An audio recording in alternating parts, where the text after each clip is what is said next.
दोस्तों नमस्कार। बीनिया संजय से मैं कौशल तिवारी। ऑपरेशन मोसा के माध्यम से सब कुछ अपने अनुकूल कर लेने का खेल क्या अब फेल होने लगा है? क्या देश के प्रधानमंत्री नरेंद्र मोदी और गृह मंत्री अमित शाह की जोड़ी अब घबराने लगी है?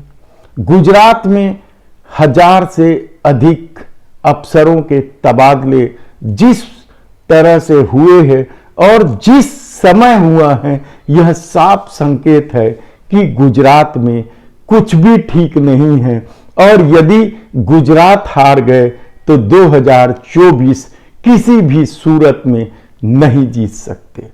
ये राजनीति का वर्तमान सच है और इस सच ने ही मोदी और शाह की जोड़ी को डरा दिया है और उनके भीतर एक घबराहट इस तरह फैल गई है कि वे ऐसे ऐसे फैसले लेने लगे हैं जिसकी उम्मीद नहीं की जा सकती थी। दरअसल ऑपरेशन मोसा के तहत आप किसी को भी चुनाव जिता लो, हम तो सरकार बना ही लेंगे, ऐसा मध्य प्रदेश से लेकर पूर्वोत्तर के राज्यों में और कई जगह सामने आए हैं। उसके बाद भी क्या वजह है कि सत्ता के भीतर बेचैनी और घबराहट साफ महसूस की जाने लगी है और आम लोगों को भी दिखने लगा है कि किस तरीके से मोदी शाह की जोड़ी घबराने लगी है। हिमाचल में पहले चुनाव हैं, तिथि एक साथ घोषित होनी थी गुजरात चुनाव का भी, लेकिन नहीं किया गया और यह खेल पिछले बार से जारी है। हिमाचल में क्या कुछ हो रहा है यह समय बताएगा, परिणाम समय बताएगा, लेकिन जिस तरीके से 1.5 दर्जन से अधिक बागी भाजपा के चुनाव मैदान में है, उससे एक बात तो तय है कि अब हिमाचल की राह भाजपा के लिए बेहद कठिन हो गया है। पिछले बार मुख्यमंत्री के दावेदार या मुख्यमंत्री रहे धूमल के हारने के बाद यह उम्मीद थी कि उनकी बदौलत सरकार बनी है, इसलिए वे मुख्यमंत्री बनेंगे, लेकिन ऐसा नहीं हुआ क्योंकि मोदी शाह की अपनी ठसक है, अपनी धमक है और अपनी रीति नीति है। ऐसी परिस्थिति में कहा जा रहा है कि धूमल गुट सक्रिय हो चुका है और किसी भी सूरत में वह भाजपा को चुनाव जीतना नहीं देखना चाहती। तब हिमाचल की बात करें या गुजरात की, असली परीक्षा तो मोदी शाह की गुजरात में है, क्योंकि आरएसएस और भाजपा ने मिलकर गुजरात को जिस तरीके से हिंदुत्व की प्रयोगशाला बनाकर पूरे देश में गुजरात मॉडल का जो ढिंढोरा पीटा था, वह मोदी सरकार के हर मोर्चे में फेल होने के बाद पूरी तरीके से खत्म हो गया है, कहा जाए तो गलत नहीं होगा। लेकिन इसके बाद भी भाजपा जानती है कि यदि वह गुजरात हार गई तो कुछ भी नहीं बचेगा 2024 के लिए। शायद यही वजह है कि आमूलचूल परिवर्तन के तहत मुख्यमंत्री से लेके हर मंत्री को बदल दिया गया।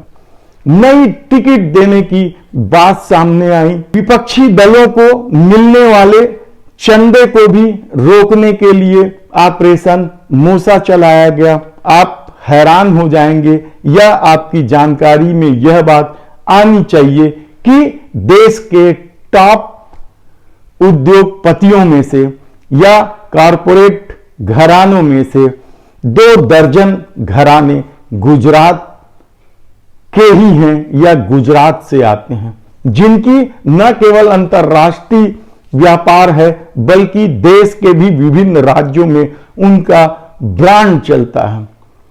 ऐसी स्थिति में सबसे पहले जो प्रमुख पाइपलाइन है चुनाव के लिए पैसों की व्यवस्था, उसे काटी गई और नोटबंदी भी शायद इसी वजह से हुई थी कि पाइपलाइन विरोधियों का कट जाए, क्योंकि वर्तमान में चुनाव बेहद महंगा हो चुका है।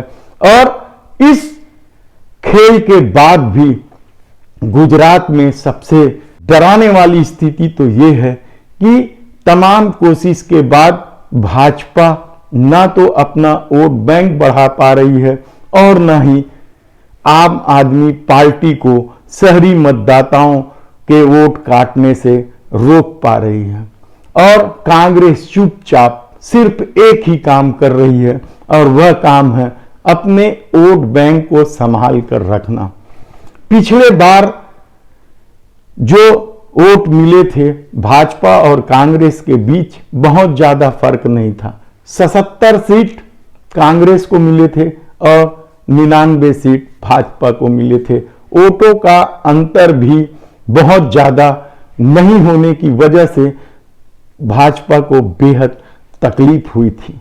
ऐसी परिस्थिति में यदि कांग्रेस सिर्फ अपना वोट बचा ले, जो कर रही है वो आदिवासी क्षेत्रों में, ग्रामीण क्षेत्रों में कांग्रेस चुपचाप काम करते हुए अपना वोट बचा रही है और यही भाजपा के लिए चिंता का सबब बनते जा रहा है।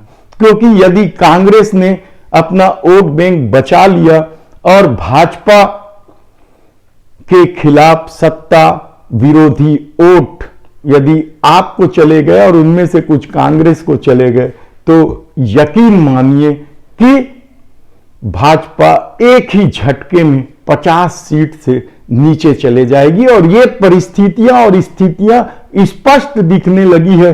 शायद अब यही वजह है कि चुनाव आयोग के माध्यम से वहां अफसरों के तबादले किए जा रहे हैं। महेंद्र पटेल को इसलिए मुख्यमंत्री बनाया गया था कि वह उनके इशारे पर चले, लेकिन क्या वे पूरी तरीके से उनके इशारे पर चल रहे हैं, यह सबसे बड़ा सवाल है। लेकिन अब जब चुनाव की तिथि घोषित होनी है, ऐसी परिस्थिति में हजार अफसरों के तबादले को लेकर भले ही आप कितने भी सवाल उठा दे, लेकिन सच तो यह है कि मोदी शाह की जोड़ी पूरी तरीके से घबरा गई है और घबराहट में वह ऐसे ऐसे फैसले लेने लगी है जो गुजरात में हंसी के पात्र भी हैं और हैरानी का सबब भी है।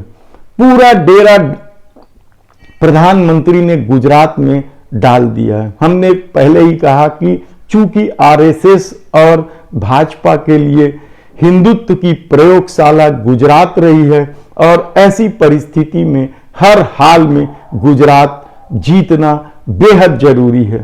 तब सवाल यह है कि महंगाई और बेरोजगारी का मुद्दा भी तो गुजरात में है, आदिवासियों की उपेक्षा का मुद्दा भी तो गुजरात में है, जीएसटी की विसंगतियों से भी तो गुजरात के व्यापारी प्रभावित हैं और सत्ता विरोधी वोट 27 साल की सत्ता के बाद सत्ता विरोधी वोट यदि एक मुश्त कांग्रेस को चले जाते हैं या शहरी मतदाता आम आदमी पार्टी की तरफ मूव कर देते हैं तो यकीन मानिए कि गुजरात में जो प्रयोगशाला लगाई गई थी उसका असर 2024 के चुनाव में होगा। दूसरी तरफ राहुल गांधी के पद यात्रा को लेकर यानी भारत जोड़ो यात्रा को लेकर भी गुजरात में चर्चा तेज है। महाराष्ट्र में अभी यात्रा पहुंची नहीं है, लेकिन पिछले हफ्ते पंचायत परिषद के चुनाव के जो परिणाम आए हैं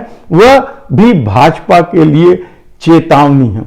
नागपुर जैसी जगह जहां आरएसएस का मुख्यालय हो, देवेंद्र फडणवीस का घर हो, नितिन गडकरी का घर हो, जहां यदि भाजपा एक सीट के लिए भी तरस जाए और उसे नहीं मिले, केवल 3 उपाध्यक्ष के भरोसे रह जाए, तो यकीन मानिए कि देश को बदलने वाले भले ही देश को न बदल पाए, लेकिन लोगों ने कुछ बदलने का निर्णय ले लिया है।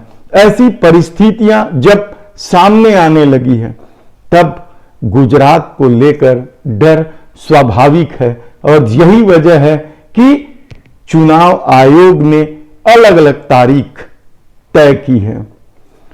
चुनाव आयोग अफसरों के तबादले कर रहे हैं। पूरा अवसर अपने हाथ में इसलिए भी रखा जा रहा है ताकि जो ट्रैफिक के तहत यानी परिवहन से जो सामग्रियां विरोधियों के पास जाएगी, पैसे जाएंगे, प्रचार सामग्री जाएगी, उस पर रोक टोक की जा सके।